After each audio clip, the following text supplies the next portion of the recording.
آج کی جو قربانی ہے وہ ہم سے کیا مانگتی؟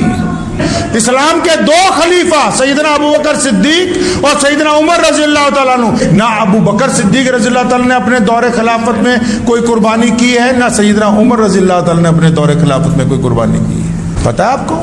کیونکہ رواج نہ پڑ جائے۔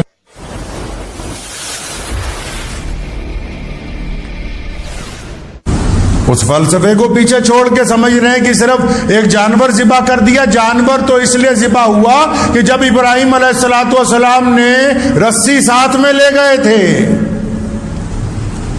اپنے پتر نو، کیا نا تجھے اللہ کے راستے میں قربان کرنا ہے، فرمایا ابو جی میں تیار ہاں۔ تو اسماعیل علیہ السلام کو لٹایا تو رسی سے دونوں پیر اور دونوں ہاتھ باندھ دیے اور سر جو ہے پتھر پہ رکھ دیا، آنکھوں پہ پٹی باندھ لی خود ابراہیم علیہ السلام نے۔ جب چھری چلانے لگے نا، اسماعیل علیہ السلام نے کہا ابا جی رکیے۔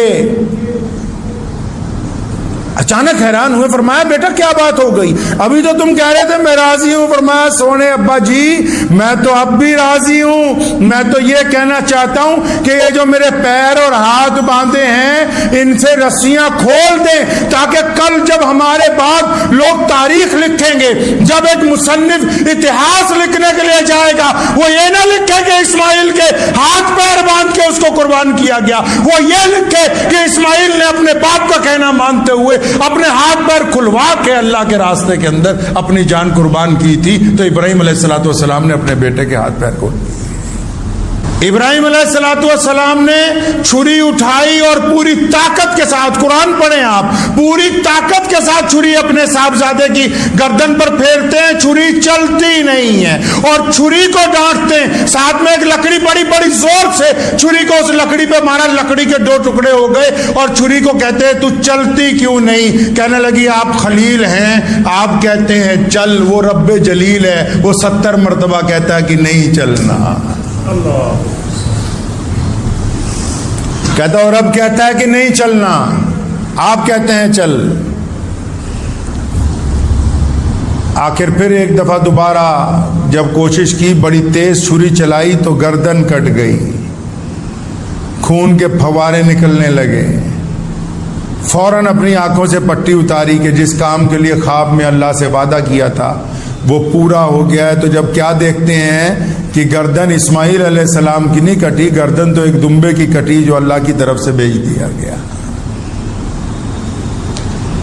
ابراہیم علیہ السلام کی یہ جو سنت ہے، اس کے پیچھے قربانی کا جو فلسفہ چھپا ہوا ہے، یہ جو جانور قربان کر دیا، اس وقت سب سے زیادہ قیمتی چیز لوگوں کے پاس مال کی شکل میں جانور ہوا کرتے تھے۔ اپنے بیٹے کو قربان کرنے جاتے ہیں، اللہ تعالیٰ خوش ہیں۔ اللہ نے کہا قرآن پاک میں کہ ابراہیم نے اپنا خواب سچ کر دکھایا، ابراہیم کے پاؤں میں لغزش نہیں آئی، ابراہیم علیہ السلام کے ارادے کوئی تبدیل نہیں کر سکا، شیطان کو بھی وہاں سے ڈانٹ کر بھگا دیا انہوں نے۔ اب اس قربانی کا فلسفہ کیا ہے؟ سونے رسول صلی اللہ علیہ وسلم نے ہمیں سکھایا کہ میرے دادا ابراہیم نے قربانی کی، ہم بھی اس لیے قربانی کرتے ہیں۔ کیوں؟ ہمارے اندر قربانی کا جذبہ قائم رہے۔ قربانی کس بات کی؟ اپنے رب کے حکم پر چلنے کی۔ رب نے ہی تو کہا ہے کہ تم جھوٹ بولنا چھوڑ دو، رب نے ہی تو کہا کہ تم دوسرے کی ماؤں بہنوں بیٹیوں کی طرف غلط نگاہ سے نہ دیکھو، رب نے ہی تو کہا کہ سود نہ کھاؤ، رب نے ہی تو کہا کہ تم بے ایمانی نہ کرو، رب نے ہی تو کہا کہ تم پڑوسیوں کی مدد کے لیے ہاتھ بڑھاؤ، رب نے ہی تو کہا کہ تم ماں باپ کی اطاعت کرو۔ اللہ تعالیٰ کا حکم ہے کہ ابراہیم کے فلسفے پر چلنا ہے، ملت ابراہیم کو۔ علامہ اقبال نے کہا تھا نا، یہ فیضان کرم ہے، یہ مکتب کی کرامت ہے، سکھائے کس نے اسماعیل کو آداب فرزندی۔ آج کی جو قربانی ہے وہ ہم سے کیا مانگتی؟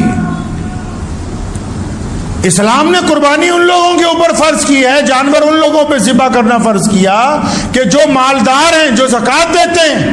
اسلام کے دو خلیفہ سیدنا ابوبکر صدیق اور سیدنا عمر رضی اللہ تعالیٰ عنہ جب خلافت کی مسند پر بیٹھے، اتنی غربت تھی کہ کپڑوں پر پیبند لگے ہوئے تھے۔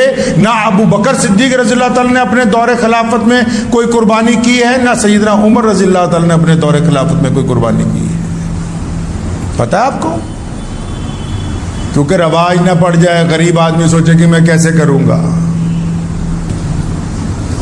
ان کو حکم دیا جو روز گوشت کھاتے ہیں، ان کو حکم دیا جو زکوٰۃ دیتے ہیں، جن کو اللہ نے دولت مند بنایا ہے۔ اور باقیوں کا کیا حکم ہے؟ باقیوں کو حکم ہے کہ اس قربانی کے فلسفے پر چلنا ہے۔ رسول اللہ کا حکم ہے کہ ہم نے ابراہیم علیہ السلام کے فلسفے کو زندہ رکھنا ہے۔ یہ بھی کہہ سکتے تھے کہ یہ میری سنت ہے، لیکن فرمایا نہیں، یہ میرے دادا ابراہیم علیہ السلام کی سنت ہے۔ پتہ لگا محمد الرسول اللہ چاہتے کہ ابراہیم علیہ السلام کا فلسفہ زندہ رہے۔ اس ملک کی جنگ آزادی کو دیکھیں، 150 سال مسلمانوں نے انگریز کے خلاف قربانیاں دی ہیں۔ ہماری ان قربانیوں کا فلسفہ عید الاضحیٰ کے ساتھ جڑا ہوا ہے، بقرہ عید کے ساتھ جڑا ہے۔ ہمیں ہمارے دین نے سبق دیا ہے کہ تم نے اللہ کے راستے کے اندر قربانی دے دی۔ ہم جب اپنے ماں باپ کا احترام کرتے ہیں، ان کا کہنا مانتے ہیں، وہ بقرہ عید کا فلسفہ ہے۔ ہماری بیوی جب کسی نیک کام میں ہمارا ساتھ دیتی ہے، وہ حضرت ہاجرہ اور ابراہیم علیہ السلام کا وہ فلسفہ ہے جس کو حضور صلی اللہ علیہ وسلم نے ادا کرنے کا حکم دیا ہے۔ ہمارے بچے جب ماں باپ کا حکم مان کے کہتے ہیں کہ ہم اللہ کے راستے میں جائیں گے، ہم قربان ہونے کے لیے تیار ہیں، ہم محنت کرنے کے لیے تیار ہیں، ہم اپنی انا چھوڑنے کے لیے تیار ہیں، ہم اپنا تکبر چھوڑنے کے لیے تیار ہیں، یہ فلسفہ ہے حضرت اسماعیل علیہ السلام کا۔ اللہ نے خود نہیں کہا کہ تمہارا جانوروں کا گوشت اور خون ہمارے تک نہیں پہنچتا؟ تمام ائمہ نے مستند احادیث میں اس حدیث کو نقل کیا۔ رسول اللہ صلی اللہ علیہ وسلم نے فرمایا کہ جو جانور ذبح کیے جاتے ہیں ان کا خون اور گوشت ہم تک نہیں پہنچتا، تمہاری نیتیں پہنچتی ہیں۔ کیا نیت ماں باپ کی اطاعت ہے؟ کیا نیت ماں کی فرما برداری ہے؟ کیا نیت بھائیوں کے ساتھ صلہ رحمی ہے؟ کیا نیت پڑوسیوں کے ساتھ محبتیں ہیں؟ کیا نیت مانگنے والے کو دینے کی ہے؟ کیا نیت دوسروں کی آنکھوں میں شرم و حیا ڈالنے کی ہے؟ کیا نیت دوسرے کی بہن بیٹی کی عزت کو برقرار رکھنے کی ہے؟ اگر نیتیں اچھی ہیں تو پھر یہ قربانی قبول ہے، اگر نیتیں خراب ہیں تو پھر قربانی قبول نہیں ہے۔ یہ کس نے کہہ دیا کہ بس ایک بکرا ذبح کرو قربانی قبول ہو گئی؟ اللہ فرماتے ہیں انما الاعمال بالنیات کما قال النبی صلی اللہ علیہ وسلم، فرمایا رسول اللہ نے کہ ہم تو بندے کی نیت دیکھتے ہیں۔ آج کل تک کئی ایسے ہے بکرا ذبح کرن کے تے فریج بھی چھوٹا پی جاتا، بڑا فریزر لے آگے سارا ہی رکھ لینا ہے۔ جانور اس لیے ذبح کرتے ہیں کہ ان لوگوں تک اچھا فوڈ پہنچے، اچھا کھانا پہنچے جو ترستے ہیں اچھے کھانے کو۔ اس لیے نہیں ذبح کرتے کہ اس کے سارے حصے ہم ہی رکھ لیں، اس لیے کرتے ہیں قربانی کہ اللہ نے ہم کو مال دیا ہے تو ہم ان لوگوں تک پہنچائیں بہترین کھانا جن کو نصیب نہیں ہے۔ قربانی کا فلسفہ یہی ہے کہ ہم میں کرنا چھوڑ دیں، ہمارے اندر جو تکبر ہے اس کو بھی ذبح کرنا ہے، ہمارے اندر جو جھوٹی انا ہے اس کو بھی ذبح کرنا ہے، ہمارے اندر جو جھوٹی شان و شوکت ہے اس کو بھی ذبح کرنا ہے۔ یہ جو عادت پڑی ہے کہ ہر کام کرنے کے بعد فیس بک پہ ڈالنا ہے کہ ہم نے 10 کلو کی آٹے کی تھیلی ایک غریب عورت کو دے دی، یہ جو غرور ہے اس پہ بھی چھری پھیرنی ہے جب تک یہ گردن نہ جھک جائے۔ پڑھیں قرآن پاک، فرمایا ابراہیم اور اسماعیل نے اپنی گردنیں جھکا دی اپنے رب کے آگے۔ ایک گردن نے جڑا تون چ سریا پھسیا ہوا ہے کہ میں تو 20 بکرے قربانیاں کرنی ہے، 25 کرنی ہے، لوگوں کو پتہ ہونا چاہیے، وہ قربانی نہیں ہونی۔ قربانی تب ہوگی جب آپ اپنے سے غریب کے ساتھ جھک کر ملیں گے، جب آپ اپنی آواز کو اپنے ماں باپ کی آواز سے نیچی رکھیں گے۔ یہ کس نے سمجھا دیا کہ صرف جانور قربان کرنے سے بقرہ عید کا مقصد پورا ہو جائے گا؟ اپنی انا کو، اپنے تکبر کو، اپنے غرور کو، اپنی جھوٹی شان و شوکت کو، اپنی دولت کو، اپنی ان بے حیا آنکھوں کو، اس بدتمیز زبان کو جب تک آپ لگام نہیں ڈالیں گے، جب تک اس کو اللہ کے راستے کے اندر قربان نہیں کریں گے، جتنے مرضی بڑے جانور قربان کر لیجئے، کوئی قربانی قبول نہیں۔ اکثر میں کہا کرتا ہوں اپنے دوستوں کو کہ لوگ کہتے ہیں نماز کے لیے وضو ضروری ہے، نماز کے لیے وضو ضروری ہے، اور نماز کے لیے قبلے کی طرف منہ ہونا ضروری ہے، کہتے ہیں نماز کے لیے امام بھی بہت ضروری ہے۔ تو اگر نماز کے لیے یہ چیزیں ضروری ہیں تو نماز کے لیے ماں باپ کی اطاعت بھی ضروری ہے، نماز کے لیے بیوی کے ساتھ رضامندی بھی ضروری ہے، نماز کے لیے بھوکے پڑوسی کے گھر میں کھانا پہنچانا بھی ضروری ہے۔ یہ کس نے فلسفہ سکھا دیا کہ لوگوں کے دلوں کو تکلیف پہنچاؤ، بولا ہم قربانی کر رہے ہیں؟ یہ زبان قربان نہیں ہوتی جو چپ ہو جائے دوسروں کے دل کو تکلیف پہنچانے سے؟ کون سی قربانی؟ دوسروں کو دکھانے کے لیے قربانی ہو رہی ہے کہ جی ہم 2 لاکھ کا بکرا لے آئے، 5 لاکھ کا لے آئے ہیں، کہ جی اس بکرے پہ اللہ کا نام لکھا ہوا ہے، اس کے لیے اس کی قیمت 10 لاکھ روپے ہے، اور یہ جو حافظ قرآن جن کی چھاتی کے اندر قرآن پورے کا پورا محفوظ ہے، ان کی تنخواہ 10,000 روپے ہے، تو اس وقت تمہیں شرم و حیا نہیں آتی ہے؟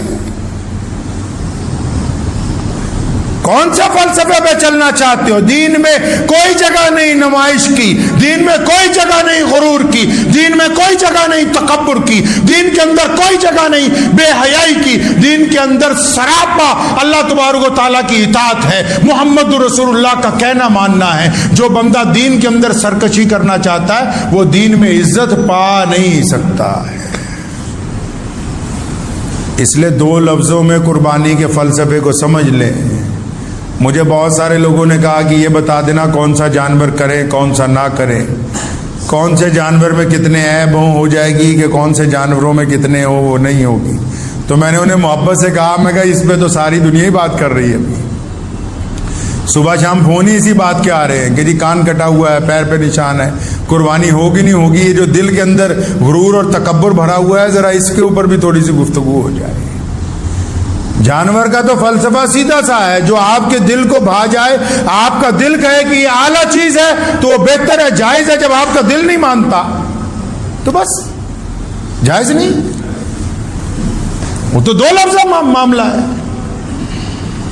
تو اس لیے اپنے دل کو تابع کریں اللہ اور اس کے رسول کے۔ ابراہیم علیہ السلام نے سکھایا کہ دیکھو میں نے اللہ سے دوستی کی، میرے رب نے خواب میں کہا کہ ابراہیم بیٹا قربان کرو، بیٹے کو کہا، بیٹا بھی کہتا ابو جی جیسا آپ کا رب چاہتا ہے میں بھی وہی کروں گا۔ بیوی کو شیطان نے جا کے کہا تیرے بیٹے کو قربان کر دے گا جو ایک ہی اولاد ہے اور سالوں کے بعد ملی ہے، کہنے خبردار میرا رب اگر یہ چاہتا ہے تو پھر میں اپنے خامد کے ساتھ ہوں۔